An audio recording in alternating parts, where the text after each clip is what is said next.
Assalamualaikum warahmatullahi wabarakatuh.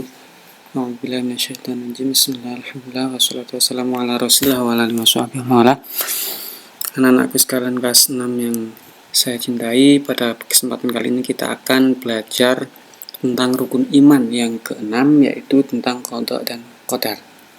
Tapi sebelum itu mari kita berdoa kepada Allah, semoga kita diberi kemudahan dalam pembelajaran ini. Ala hadinatin sholihah wa bisyafa'ati rasulillah sallallahu al-fatihah. A'udzubillahi minasyaitonir rajim. Bismillahirrahmanirrahim. Alhamdulillahirabbil alamin arrahmanir rahim. Maliki yaumiddin. Iyyaka na'budu wa iyyaka nasta'in. Ihdinas siratal mustaqim. Siratal ladzina an'amta 'alaihim ghairil maghdubi 'alaihim waladdallin. Baik, amin. Kita akan membahas tentang qada dan qadar, di mana qada dan qadar itu termasuk rukun iman yang ke-6. Ya, qada dan qadar atau yang sering kita sebut dengan takdir, ini merupakan ketetapan Allah yang terjadi atau yang ditetapkan untuk semua makhluknya. Ya, baik itu makhluk hidup maupun makhluk yang tidak bernyawa. Contohnya seperti sehelai daun yang kering, yang jatuh, yang seringkali tidak kita sadari, itu sesungguhnya sudah tercatat di dalam qada dan qadar Allah yang disimpan dalam lauhil mahfuz.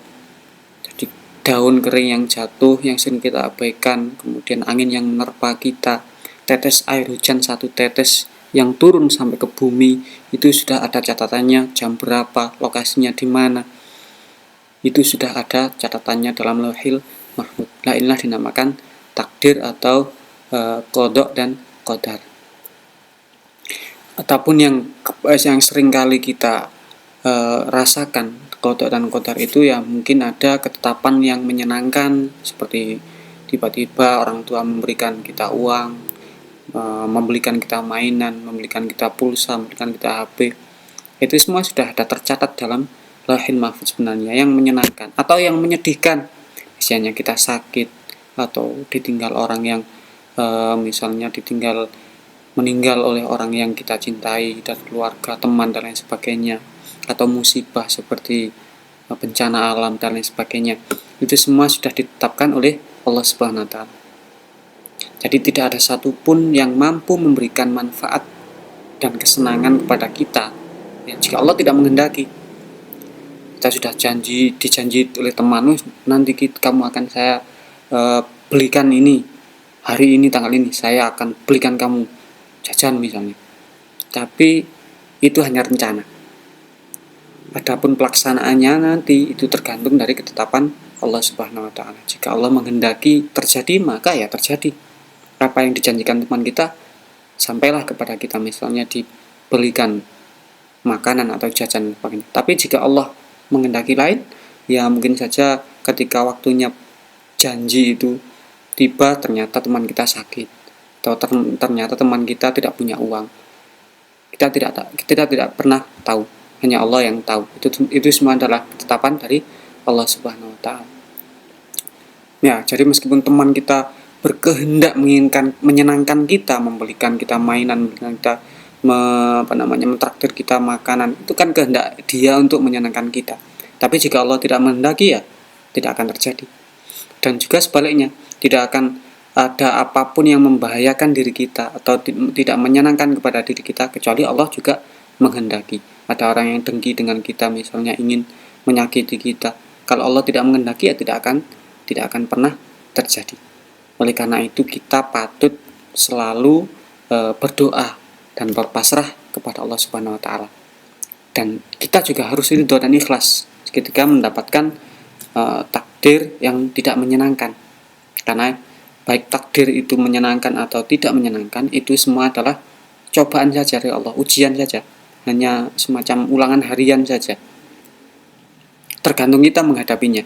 Ketika diberikan kesenangan, bagaimana sikap kita? Apakah kita bersyukur atau malah kufur? Maksudnya bersyukur, ya tentu kita mengembalikan semua itu milik Allah Subhanahu wa taala dan meyakini itu dari Allah, bukan dari kita. Karena kalau kita tidak seperti itu, atau mentang-mentang malah ini karena saya itu kan hebat, karena saya itu pintar, makanya saya dapat uang segini, makanya saya dapat rezeki segini, maka itu namanya kufur. Atau kalau kita mendapatkan takdir yang tidak menyenangkan, uang kita hilang, bagaimana sikap kita? Itu semua ujian. Apakah kita sabar atau kita malah tidak terima dengan takdir dan menyalahkan takdir? Itu semua ujian, dan nilainya nanti ya tergantung Allah. Kalau misalnya kita diberi ujian kenikmatan kemudian syukur, tentu akan mendapatkan nilai yang baik. Kalau kita mendapatkan takdir yang buruk kemudian kita sabar, ya nilai kita baik. Tapi kalau sebaliknya, ketika mendapatkan nikmat malah kita sombong, kita menggunakan nikmat tersebut untuk hal yang tidak diridhoi Allah Subhanahu wa taala. Misalnya dapat uang banyak, malah dibelikan minuman keras, malah dibuat judi dan lain sebagainya. Itu berarti nilai kita juga kan buruk di mata Allah. Bukan berarti kalau kita buat itu kemudian uangnya hilang, tidak. Justru nanti bahayanya kalau Allah justru memberikan lebih. Misalnya kita punya uang 10.000, terus kita buat judi, kita berikan togel. Belum tentu Allah dengan tidak senangnya atau tidak ridhonya dengan perbuatan kita kemudian kamu dibuat kalah atau uangnya hilang, tidak. Bisa jadi kalau Allah justru tidak menyukai kita, maka bisa jadi kita malah menang. Oh, dari 10.000 menang menjadi 1 juta. Wah, diteruskan lagi 1 juta, dibuat judi lagi. Udah Allah diberikan lagi menang 100 juta dan sebagainya. Tapi nilai kita dalam pandangan Allah buruk, dan itu justru akan menumpuk dosa kita. Misalnya Allah menghentikan dari 10.000, wis kalah, cukup dosanya kan 1 kali. 10.000 judi, udah 1 kali, kemudian uangnya habis, nggak judi lagi kan. Tapi ketika Allah membenci kita, justru malah dikasih menang. Wow, jadi 1 juta. 1 juta judi lagi, berarti berdosa lagi. 1 juta menang, berjudi lagi, dosa lagi. Justru kalau Allah tidak menyukai kita jadi seperti itu. Na'udzubillah min dzalik. Oke. Jadi beriman menerima takdir Allah itu merupakan rukun iman yang ke-6. Karena rukun iman itu ada 6. Yang terakhir adalah beriman kepada qada dan qadar atau takdir Allah, baik itu yang menyenangkan maupun yang menyakitkan, itu semua dari Allah Subhanahu wa taala. Sekarang kita akan menyelami apa sih arti qada dan qadar. Yang pertama adalah arti qada. Qada sendiri dalam secara bahasa, arti kamus itu adalah peraturan, ketentuan, ketetapan, itu namanya qada.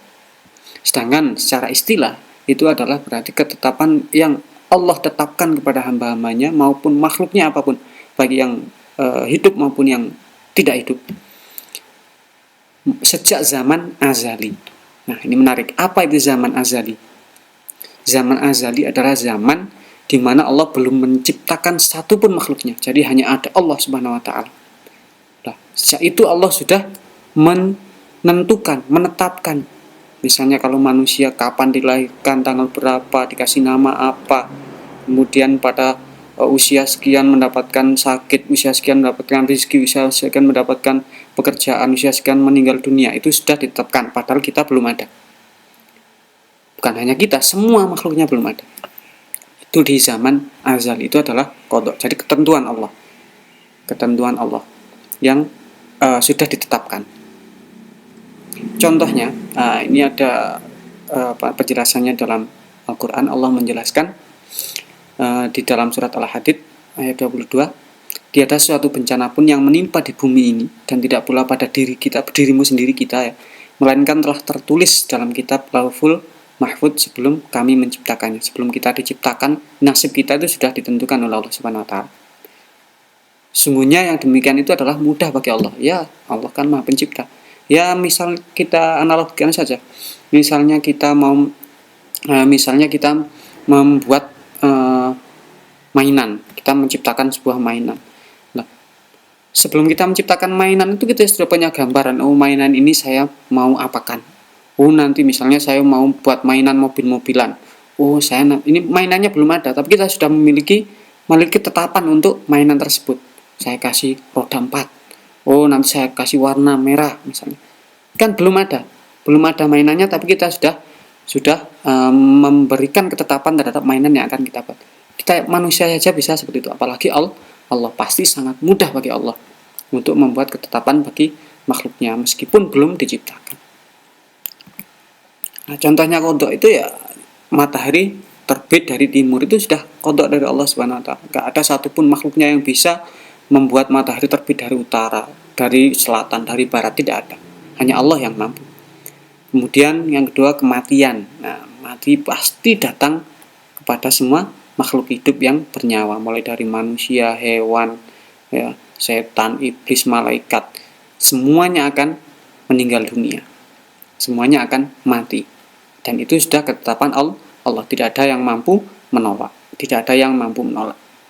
Kemudian bumi, serta planet-planet, bulan, matahari, planet lain seperti Merkurius, Venus, dan lain sebagainya itu ada di tempatnya, sudah ditetapkan oleh Allah. Oh, bumi di sini letaknya. Bumi, matahari, dan planet yang lain itu ada di galaksi Bima Sakti. Yang lainnya mungkin planet yang kita tidak kenal. Itu sudah ditetapkan oleh Allah Subhanahu wa taala. Itu namanya qada, dan tidak ada satupun makhluknya yang mampu merubah ketentuan tersebut. Apa hikmah kita beriman kepada qada? Yang pertama, ya contoh kecil aja ini, datang ke sekolah tepat waktu. Ya. Kemudian memanfaatkan waktu ini untuk belajar dan hal yang positif, tidak menyanyiakan waktu. Kemudian tidak bersikap sombong karena kita tidak tahu nasib kita. Kemudian di mana-mana berhati-hati karena ya tidak tahu, kata orang Jawa itu apes itu kan orang tidak tahu, ya itu termasuk qada Allah, itu apes itu. Kemudian sabar ketika menerima musibah. Ketika mendapatkan musibah yang buruk kita sabar karena tahu bahwa itu kehendak Allah dan kita harus ridho. Kemudian tawakal, ketika sudah berusaha kita tawakal karena apapun yang kita usahakan itu tergantung dari qada Allah Subhanahu wa taala. Dan saya tambahkan lagi, bersyukur ketika mendapatkan nikmat karena kita tahu bahwa itu adalah dari Allah Subhanahu wa taala. Itu adalah qada. Kemudian sekarang qadar. Nah, qadar itu berarti segala ketentuan yang telah berlaku. Kalau qada tadi sebelum makhluknya diciptakan itu sudah ditetapkan. Ya, contohnya tadi saya analogikan, kita membuat mobil itu nanti tak cat warna merah. Nah, itu sudah ditetapkan. Tapi qadarnya yang telah berlaku ketika mobil itu sudah jadi, oh ternyata kok pikiran kita berubah. Oh, tak kasih warna kuning lah. Itu adalah qadar yang sudah berlaku. Misalnya kemarin saya itu jatuh dari tempat tidur, karena sudah terjadi, itu takdir Allah, itu sudah terjadi. Itu namanya qadar. Contohnya ketika orang menjadi pintar, kita itu menjadi pintar ya karena disebabkan kita belajar lebih dulu, kemudian akhirnya Allah memberikan kita ilmu, jadi kita pintar. Kemudian orang kok kaya karena dia rajin bekerja, kemudian dia juga hemat. Nah, itu adalah qadar. Kemudian kita memiliki cita-cita atau tujuan tercapai dengan usaha dan doa. Nah, itu adalah qadar dari Allah Subhanahu wa taala. Nah, sekarang apa hikmahnya? Ya, kita yang pertama menyadari bahwa cita-cita itu harus diusahakan. Makanya tadi qada dan qadar itu harus seimbang. Kalau kita hanya belajar tentang kodok saja, nanti kita nggak mau berusaha. Wah, semua sudah ditentukan oleh Allah. Saya dibuat pintar ya pintar walaupun tidak belajar. Ya tidak bisa seperti itu karena kodok dan qadar itu beriringan. Karena Allah menciptakan seperti itu. Ya gampang saja kalau kamu nggak mau belajar, misalnya disuruh belajar, wah nanti kan sudah takdir Allah kalau takdirkan pintar ya nggak. Nanti kalau nggak usah belajar juga pintar. Ya sekarang yang gampang-gampang saja. Ya kalau kamu ditakdirkan kenyang, nggak usah makan. Coba kenyang nggak? Kan nggak, harus diusahakan. Kemudian memiliki rasa percaya diri. Karena kita tahu kita sudah berusaha, karena Allah yang menyuruh kita untuk berusaha. Tapi yang menentukan hasilnya adalah Allah. Kemudian kita bersyukur ketika usaha atau cita-cita kita ternyata berhasil. Mau lulus, mau mendapatkan nilai yang bagus, saya belajar. Kemudian ketika mendapatkan nilai bagus, bersyukur. Jadi tidak sombong, karena kita tahu semua dari Allah. Kalau kita tidak memiliki iman kepada qada dan qadar, ini bahayanya. Kalau kita berhasil jadi sombong, kalau kita gagal menjadi kecewa, menjadi stres. Nah, ini salah satu hikmah beriman kepada qada dan qadar. Nah, qada dan qadar itu juga dibagi dua. Ada takdir itu mubrom, ada takdir itu mu'allaq. Takdir mubrom itu adalah takdir yang tidak bisa dirubah lagi. Ya, oleh kita tidak bisa diusahakan lagi. Contohnya ya kematian tadi, seperti qada tadi. Orang itu pasti mati, nggak mungkin diusahakan saya ingin hidup terus, saya nggak mau mati. Nggak bisa, karena itu sudah qada Allah Subhanahu wa taala, itu mubrom. Hanya saja nanti sebabnya bisa diusahakan. Ya, saya ingin mati menjadi orang yang baik, ya diusahakan. Saya ingin mati menjadi orang jahat, ya ada usahanya sendiri. Tapi kematiannya sendiri itu tidak bisa, itu mubrom namanya. Dan rezeki juga seperti itu. Rezeki itu ada yang mubrom. Rezeki yang mubrom itu adalah rezeki yang sudah dijamin Allah untuk menunjang kehidupan. Rezeki yang dasar sekali.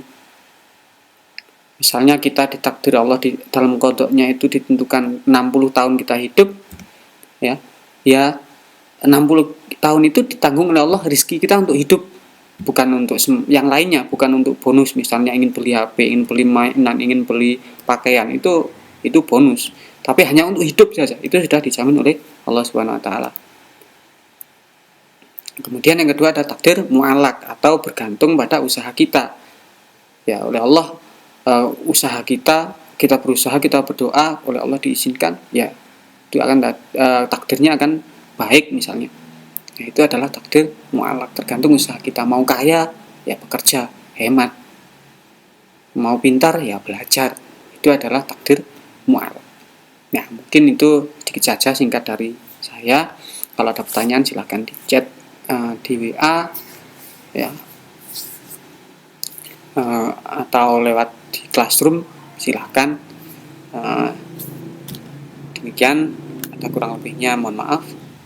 Assalamualaikum warahmatullahi wabarakatuh.